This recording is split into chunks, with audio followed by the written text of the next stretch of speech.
A hand rises above the scaffold. It doesn't tremble. It doesn't hesitate. 5 fingers, steady against a January sky, and then a drop. That's the signal. Not the executioners, the kings. And that signal didn't just end a life. It ended the oldest idea about power in Europe. On the 30th of January, 1649, Charles Stuart, King of England, Scotland, and Ireland, tells his own executioner when to swing the blade. He has chosen his final words. He has tucked his hair beneath a silk cap, so it won't interfere with the axe. He has put on 2 shirts this morning because the air is cold enough to make a man shiver, and he will not give the crowd the satisfaction of thinking he's afraid. His words to his attendant, Thomas Herbert, recorded that morning. The season is so sharp as probably may make me shake, which some observers may imagine proceeds from fear. I would have no such imputation. This is a man who believes God placed him on the throne. In 60 seconds, his head will be on the floor. But here's what makes this story impossible to walk away from. Charles didn't just die for the crown, he destroyed it. Everything he fought to protect, the divine right of kings, the monarchy above all law, the idea that no earthly court could judge a sovereign, all of it died with him on that scaffold. Not because his enemies won, because he handed them the weapon. This is the story of how one king's refusal to bend created the very thing he feared most, a world where kings answer to their people. And the price wasn't just his head, it was everyone's. There was nothing extraordinary about kings dying violently in the 17th century. Across Europe, monarchs were assassinated, poisoned, overthrown. What made January 30th, 1649 different wasn't the death, it was the paperwork. Charles wasn't murdered in a dark corridor. He was tried, in public, by his own subjects, with lawyers, a formal indictment, and a written sentence. This wasn't a palace coup, it was a legal procedure, and that distinction changed the world. Most people know the simple version of this story. Either Charles was a stubborn tyrant who got what he deserved, the version that dominated British school books for 2 centuries, or he was a pious martyr murdered by power-hungry rebels, the version the Church of England upheld for 200 years, with a feast day on January 30th and churches built in his name. Both versions are clean, both are comfortable, both are missing most of the truth. Charles was neither monster nor saint. He was something harder to reckon with, a man of genuine conviction, whose very sincerity made him catastrophically dangerous. And understanding that doesn't make his story simpler, it makes it worse. This is the kind of history that doesn't fit on a monument, the kind where the closer you look, the less certain you become. And that's exactly where we go every time. By the end of this, you won't see Charles I as a hero or a villain. You'll see something more unsettling, a man who was right about one thing and wrong about everything else, and whose death proved both at the same time. What that means for how power worked de Coutrin, not just in 1649, but right now, is what we're here to understand. If this is the kind of history that you want to hear every week, the kind that doesn't hand you an easy verdict, you know what to do. To understand what fell, you have to see what stood. In the 1630s, Charles Stuart presided over one of the most refined courts in Europe. He wasn't just a king who sat on a throne and gave orders. He was a patron of the arts on a scale England had never seen.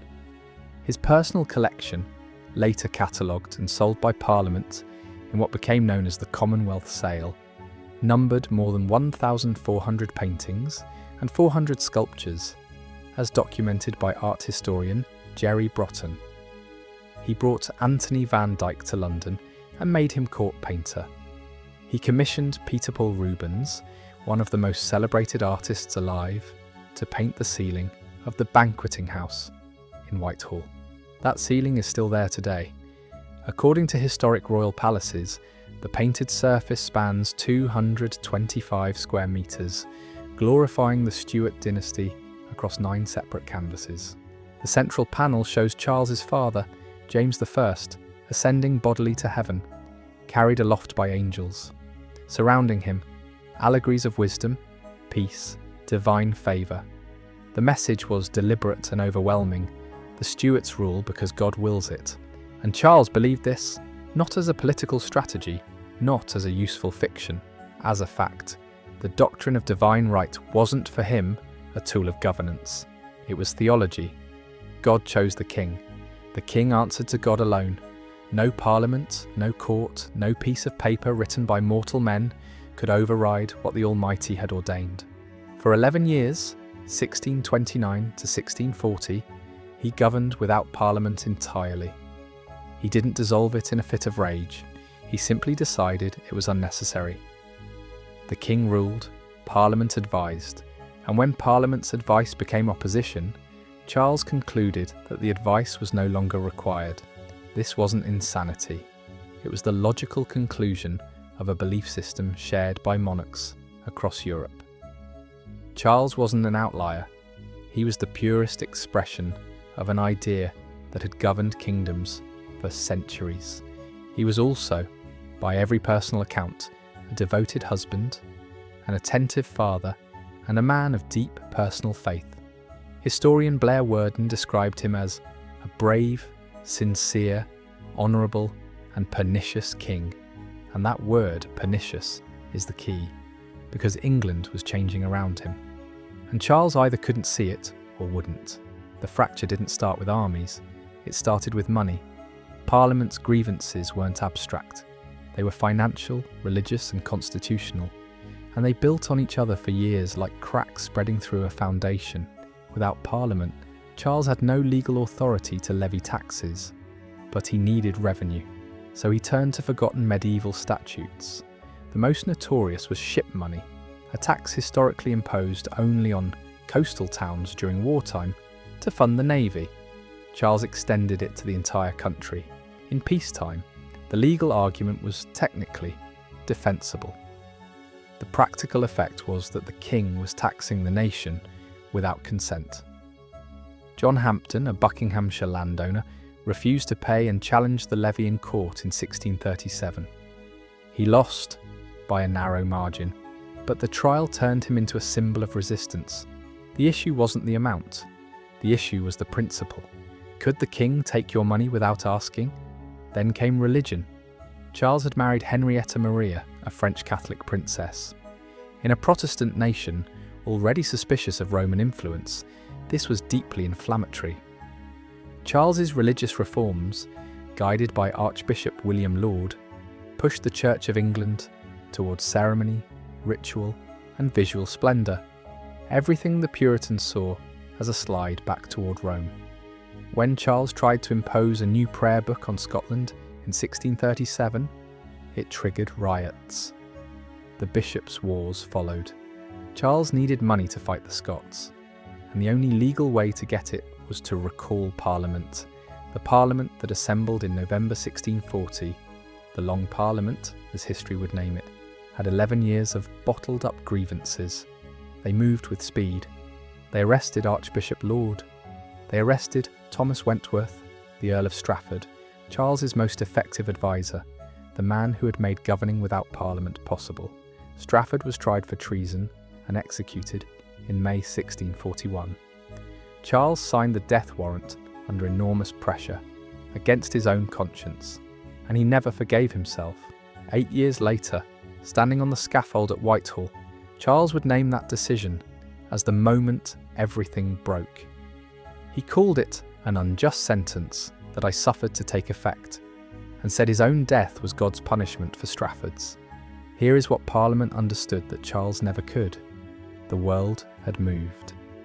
The idea that a king could govern alone, tax without consent, and answer to no earthly authority wasn't just unjust, it was unworkable. England's economy, its military needs, its religious diversity, all demanded consultation, negotiation, compromise. Parliament, in the beginning, didn't want to destroy the monarchy. They wanted a king who could bend. Charles saw bending as betrayal. Compromise to him was sin, and that collision between a king who could not yield and a country that could not wait had only one destination. By the summer of 1642, both sides had raised armies. The war that would kill more English people, proportionally, than the First World War had begun. The fighting lasted, off and on, for 7 years. Charles fought it with the same total conviction he brought to everything. His cavalry, led by his nephew Prince Rupert of the Rhine, was ferocious in the early campaigns. But Oliver Cromwell's new model army, professional, disciplined, driven by Puritan ideology, turned the tide. The Battle of Naseby in June 1645 shattered the royalist force. Charles fled north. He was captured, escaped, was captured again. He was imprisoned at Carisbrooke Castle on the Isle of Wight. From his cell he negotiated secretly, with the Scots, with the French, with anyone who might restore him. Every negotiation collapsed. Every promise he made to one side contradicted a promise he'd made to the other. Parliament's trust, already fragile, disintegrated. In January 1649, the Rump Parliament, what remained after moderates and dissenters, had been purged by the army, charged Charles Stuart with high treason. The idea was without precedent. The Chief Justices of all 3 common law courts in England declared the indictment unlawful. Of the 135 commissioners appointed to sit in judgment, only 68 appeared. The rest stayed home. They wanted no part of what was coming, but then Charles did something nobody expected. He refused to plead, not out of confusion, not because he didn't understand the charges, out of principle. He told the court, calmly, firmly, repeatedly, that no earthly authority had jurisdiction over an anointed king. He did not argue innocence. He denied the court's right to exist. For 7 days the proceedings ground forward without a plea. Judges spoke, witnesses testified. Charles sat, interrupting, only to challenge their legitimacy. It was maddening. It was legally unprecedented. It was also, in its own rigid and self-destructive way, courageous. Charles knew what refusal meant. He understood that cooperation might have saved his life. He chose death over recognition of a court he believed God had not sanctioned. On January 27th, the court declared him guilty. Tyrant, traitor, murderer, public enemy. 59 commissioners signed the death warrant. Charles was given 3 days. He burned his private papers. He divided his jewels between his 2 youngest children. He kept only one thing for himself, his George, the enamelled figure of St. George, part of the insignia of the Order of the Garter. Then he asked to see his children. "You are 13 years old. You haven't seen your father in 15 months. You've been a prisoner of Parliament since you were 6, shuffled between noble households, your servants replaced by strangers, your title slowly drained of meaning. You've written letters to Parliament asking for mercy, for freedom, for the right to join your mother and sister abroad. The answer, every time, has been no. On January 29th, they finally let you in. You walk into a room at St. James's Palace, the same palace where you were born, and your father is there. He's thinner than you remember. He's calm, unnervingly calm. You start crying. You can't stop. Your father watches you and asks a question that will stay with you for the rest of your life. Can you remember what I'm about to tell you? You nod. You promise you'll write it all down. He tells you not to grieve for him. He lists books you must read, Bishop Andrew's sermons, Hooker's Ecclesiastical Polity. He tells you, stay Protestant. Then he says, tell your mother my thoughts never strayed from her, and my love will be the same to the last. Then he picks up your little brother Henry. Henry is 8. Your father puts him on his knee and says, and you will record these words twice in 2 separate accounts, because you made a promise. Sweetheart, now they will cut off thy father's head. Henry stares at him. Your father says it again. Mark what I say. They will cut off my head, and perhaps make thee a king. But heed, my child, you must not be made a king by them. Henry answers, I will be torn to pieces first. Your father gives you a Bible. You will not see him again.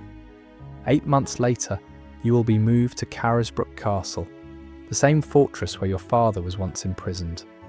Parliament considers you a political liability now. because your eldest brother has gone to Scotland to claim his throne. You tell them you're too sick to travel. They send you anyway. You catch a cold on the journey. The cold becomes pneumonia. On September 8th, 1650, you die. You are 14. According to the accounts of those who attended you, you're found with your cheek resting on the Bible your father gave you. Your gravestone carries only 2 letters, ES. 3 days after your death, the Council of State grants permission for you to leave England. Elizabeth's death was one of 200,000. The English Civil War killed an estimated 200,000 people, roughly 85,000 in combat, according to historian Charles Carleton, and the rest from disease, starvation, and displacement. In a country of approximately 5 million, that was 1 person out of every 25. English Heritage calculates the toll at 4.5% of the entire population, a greater proportion than the 2.6% of British citizens killed in the First World War, 1 in every 25 people. To make that real, walk through any town in 17th century England. Count faces, the blacksmith, the midwife, the boy apprenticed to the tanner, the woman who sold eggs at market. Every 25th face you pass, gone, not to plague, not to a foreign army, to a war their own countrymen waged against each other over a question that should never have required a single drop of blood. Who rules? According to Mark Stoyle, Professor of Early Modern History at the University of Southampton, there was scarcely a parish in England untouched by the conflict. Up to 1 in 5 adult men served in the military at some point. Over 150 cities and towns were besieged. 100 villages were directly engaged in fighting. 85,000 civilians lost their homes. Soldiers from both sides quartered themselves in private houses, took horses, took food, and left typhus and dysentery behind. War widows petitioned county committees for pensions. £2 a year, if they were lucky.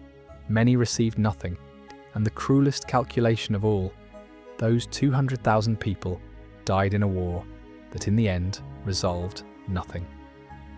The republic that followed, Cromwell's Commonwealth, lasted 11 years. It collapsed within 2 years of Cromwell's death. Charles's son came back. The Stuarts were restored to the throne. The dead stayed dead. The widows stayed poor. And the question, who rules, was answered not by war, but by a quiet constitutional settlement that came decades later, 200,000 lives, for an answer that could have been written on a single page. January 30th, a Tuesday, bitterly cold, snow in the air. Charles is awake before 5. He dresses in black, a blue sash across his chest. He calls Thomas Herbert, his gentleman of the bedchamber, the man who has attended him throughout his imprisonment, and asks for a second shirt. He eats bread and drinks wine. He prays with William Jukeson, Bishop of London. He does not rush. At 10 o'clock, a military drumbeat begins. Charles is marched from St James's Palace through the frozen park to Whitehall. Soldiers line the route. The crowd presses close. Some pray, some weep. And then he enters the banqueting house. The irony of what happens next is so precise. It feels engineered by a dramatist, not by history. Charles walks the length of the hall, beneath the Rubens ceiling. 225 square metres of painted glory that he commissioned, that he paid £3,000 for, celebrating the divine right of the Stuart kings. The central panel shows his father ascending to heaven, anointed by God, flanked by angels.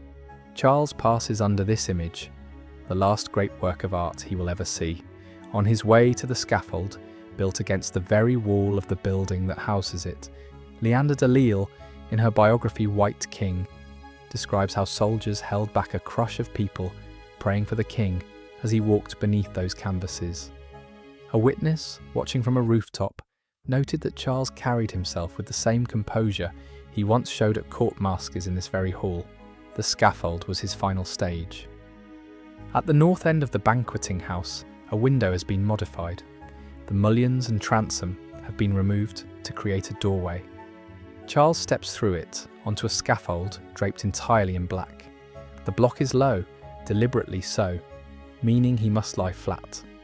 A coffin draped in black velvet waits beside it. Two executioners stand ready, faces hidden behind heavy disguises. To this day, we don't know with certainty who held the axe. Charles removes his cloak, his gloves, his garter badge. He hands each item, one by one, to Bishop Jukeson. He tucks his hair beneath a silk nightcap. He kneels. He prays once more. Then he speaks. But no one hears him. Parliament has placed ranks of mounted soldiers between the scaffold and the crowd. Thousands of people stand in the freezing cold, watching their king's mouth move, catching nothing. The speech is delivered to Jukeson and a handful of men on the scaffold. Only Jukeson records it in shorthand. Charles declares his innocence. He calls himself a martyr of the people. He blames Strafford's death. He forgives his enemies. Then he turns to Jukeson and speaks his final recorded words. I go from a corruptible to an incorruptible crown, where no disturbance can be. He places his neck on the block. He waits. He stretches out his hands. The signal. One blow. Clean. The executioner lifts the severed head in silence. The traditional declaration, "Behold the head of a traitor," is never spoken. Perhaps because the executioner fears his voice will be recognised. Perhaps because even he senses that what has happened is beyond any formula. Philip Henry, a royalist eyewitness, recorded what came next. A groan rose from the crowd. A sound, he wrote, that he had never heard before, and desire I may never hear again. Other contemporary accounts do not mention the groan. We cannot be certain it happened, but we can be certain of what followed. Soldiers surged forward. Spectators rushed the scaffold. They dipped handkerchiefs in the king's blood.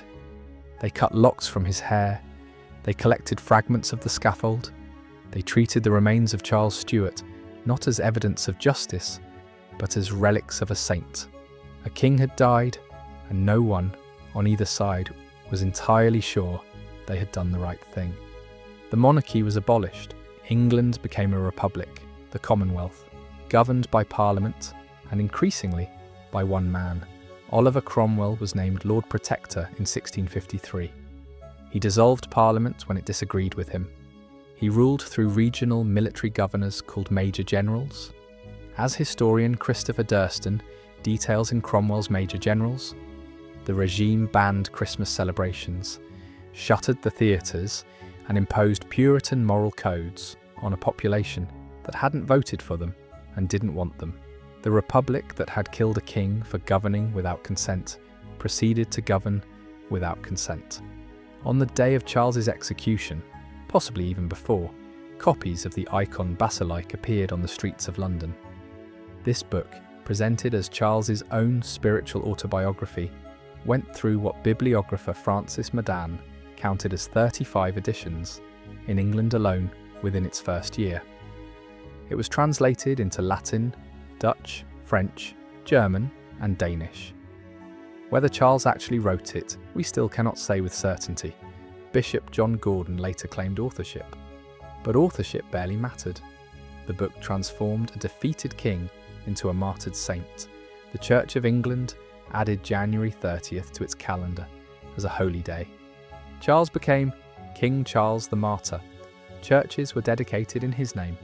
Objects from his final hours, the communion chalice, the pearl earring he wore on the scaffold, locks of his hair, circulated as sacred relics. Some survive in museums to this day. The execution, which was supposed to end the cult of royal divinity, created the most potent symbol of royal divinity England had ever produced. Cromwell died in September 1658. His son Richard succeeded him as Lord Protector, lasted 8 months, and quietly resigned. The government fragmented. By 1660, England was exhausted. Charles's eldest son, now 29, living in exile in the Netherlands, was invited home. He returned as King Charles II. The reckoning was savage. The surviving regicides, those who had signed Charles I's death warrant, were hunted across Europe. Of the 59 signatories, 21 fled abroad, settling in the Netherlands, Switzerland, and as far as New England. 10 were captured, tried, and executed by hanging, drawing, and quartering. 19 were imprisoned for life. Oliver Cromwell, who had been buried with full honours in Westminster Abbey, was exhumed. His decomposing corpse was dragged to the gallows at Tyburn, hanged in chains, and then beheaded.